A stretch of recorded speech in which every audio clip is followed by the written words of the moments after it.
Hello everyone. Arsenal have just beaten Nottingham Forest 3 goals to 0. What a game, what a performance. Let's get into it. For me, this game was just more about not just winning, it was about the performance. I wanted to see Arsenal perform well. I wanted to see a top performance from start to finish. And because the truth is, Arsenal just haven't been playing well this season. I think every Arsenal fan will admit we haven't been playing well this season. And I think the tone for this was set from the starting lineup. We saw Eze start in. We saw Martin Odegaard back into the midfield, but the number one surprising inclusion was Mikel Merino starting, which I was quite surprised by. I was quite taken back, but I think it just shows the quality of depth Arsenal have this season, where they can rotate players in key positions. Like a few years last season, we couldn't rotate Declan Rice, we couldn't rotate a Saka, but we're here in a position where we can rotate players like Declan Rice, £100 million players with different players, and the levels are not dropping. Because I think Mikel Merino played really well today, much better than his usual performances in midfield. Because in some games in midfield, I feel like the game just goes past him. But today, I think he looked really good. Like, I was watching, I was thinking to myself, is this Mikel Merino? This guy, at moments, he was getting the ball on the half turn and releasing it. Like, I don't know what happened, maybe on that Spain international breaks. I don't know, maybe he got some of his Spanish powers or something, but he looked really good today. In terms of the game, let's be honest, I think the first half was a bit slow compared to the second half. The second half is where the pace picked up. I think in the first half we had moments, a lot of moments, but ultimately the final ball was somewhat lacking, or the final decision was just lacking.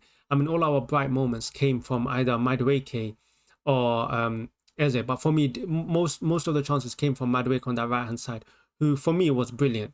Like, I would say he probably was a man of the match. He was constantly running at that fullback, giving him an absolute headache. And for me, he deserved an assist. He really did deserve an assist. He gave so much today. And yeah, that signing of Madueke is looking like to be a very, very smart signing as of now. £50 million. Even I was very, what's the word, skeptical of it. How can you spend £50 million on another Chelsea player? But the way he's playing, he is proving all Arsenal fans wrong. But apart from Madueke, we had a few moments with Eze, but we just lacked that final pass to get the ball into the box. And really, our first clear-cut chance came from a set piece, which Mikel Merino honestly should have scored. He hit straight at the keeper cells. But eventually we did get the goal. We did break the deadlock, and it was a beautiful goal by Zubimendi. He caught that so well. At first, I thought it was a deflection, but I watched it back. I don't think there was a deflection. I think it was a clean goal. The keeper had no chance to save it. But yeah, it did take a moment of magic to break the deadlock. But yeah, just for me, felt that final ball, that final part of play, that final phase is what was lacking in that first half. Whether it was an overhit pass or just wrong decisions. Sometimes Calafuri overhit in the pass. Sometimes One gets into the box, makes the wrong decisions. We just didn't take advantage of the amount of positions. Like, we were in such good positions to really break on them, and we just didn't take advantage in that first half. But second half, Arsenal were a much better side. I mean, it was clear. I mean, you watched that Gyökeres goal, which all started from Calafuri. Maybe I think he deserves a lot more praise for that goal than some fans are giving him. But that goal was just Route 1 football, right? It was so quick, and which is something so different to what we see with Arsenal. Like, the Nottingham Forest players couldn't do anything because it was so quick. Calafuri launches it, and Eze on the first time just passes it. I mean, there was no way the Nottingham Forest players could defend that, because sometimes also it feels like also play too slow, side to side passing, and that goal was a total opposite. I mean, that first time pass by Eze and Gyökeres gets the goal. Like, after that goal, it was all Arsenal, but that goal really set the tone for that second half. More direct, quicker passing, and the Nottingham Forest players just struggled to keep up with it because they were already so tired from that first half because of how much they had to defend. The concentration probably got to them, and we took advantage in that second half. But yeah, I mean, after that goal, it was just all Arsenal. Both Eze and Madueke, both just getting the best, just winning their duels against the fullback, constantly being the fullback. Eze, like, what? I mean, we've been starving of a left winger. He was doing the most basic, and Arsenal fans we were just in awe. We were seeing something different. We were finally watching a side where where we have threats down both sides, both the right hand side and the left hand side. Eze is not even that fast, and he was just beating his fullback constantly, just dropping the shoulder, beating him. But if he wasn't beating him, he was just making the right decisions. I mean, this guy, especially in the first half, I think he didn't get the ball much in that first half, but the second half he really grew into it. And look, it's his first game. I'm sure as the season goes on, I'm sure as he gets used to his teammates, he will get even better. And yeah, and of course, the game was topped off by a brilliant header by Zubimendi. I mean, top bins, by the way. The keeper had absolutely no chance. Then the subs came on. I was a bit annoyed Gyökeres came off, but it makes sense. He played full 90 games for Sweden, and we're going to need him because right now he's our only striker. If something was to happen, we'd be in big trouble. No Jesus, no Havertz. And we have a lot of games coming. So it makes sense why he had to come off.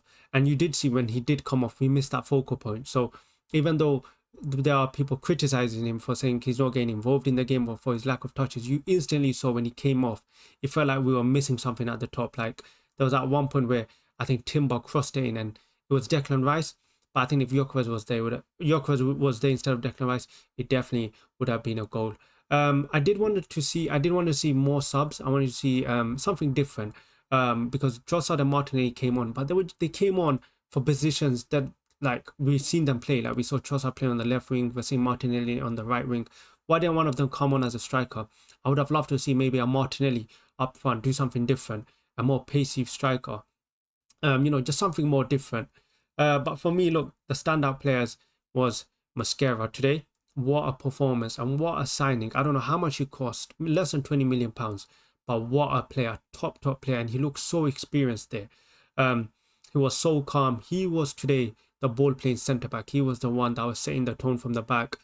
He was just such a good performance for such a young player. And the biggest compliment you can give him is we didn't look like we were missing Saliba. And it's just a credit to how good he has been. So hopefully he can continue playing like that. Wanyeri, really good game for him today. Comes on for injured Odegaard.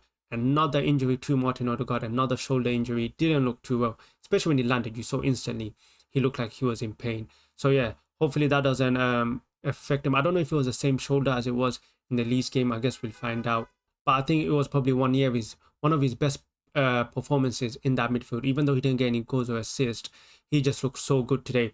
Constantly, driving into the midfield, always being positive, always looking to make that forward pass. He looked really good today. Zubimendi, another good performance from him. I think some fans and even the media, the rival fans, are just so harsh on Zubimendi. Like, this guy is a number 6. I don't know what they're expecting from him, but he looks so good today.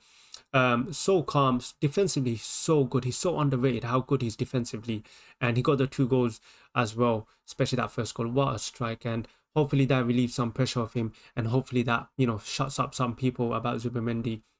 But look, overall, very good performance. 3-0, nothing to complain. It really should have been 4 with Trossard. Why didn't he just take it with his left foot? Or are you cutting in? You've scored before with your left foot from further away, like way further away, and he managed to score with his left foot. I remember their goal against Spurs last season. Why not just take with your left foot, make a 4-0? And yeah, I really want to see Hincapié play. Yeah, we didn't see him. Maybe we might see him midweek. But yeah, we have a very big squad, so I'm sure we will see a lot more rotation, because that's key this season. We cannot afford injuries, and the way we do that is we have to manage the minutes. But yeah, 3-0, nothing to complain. I think we sit top, and now we get to watch the rest of the Premier League, where the rest of the teams play, with no stress about Arsenal ruining our weekends. But yeah, guys, if you enjoyed this video, hit that like button, subscribe, and I'll catch you guys in the next one.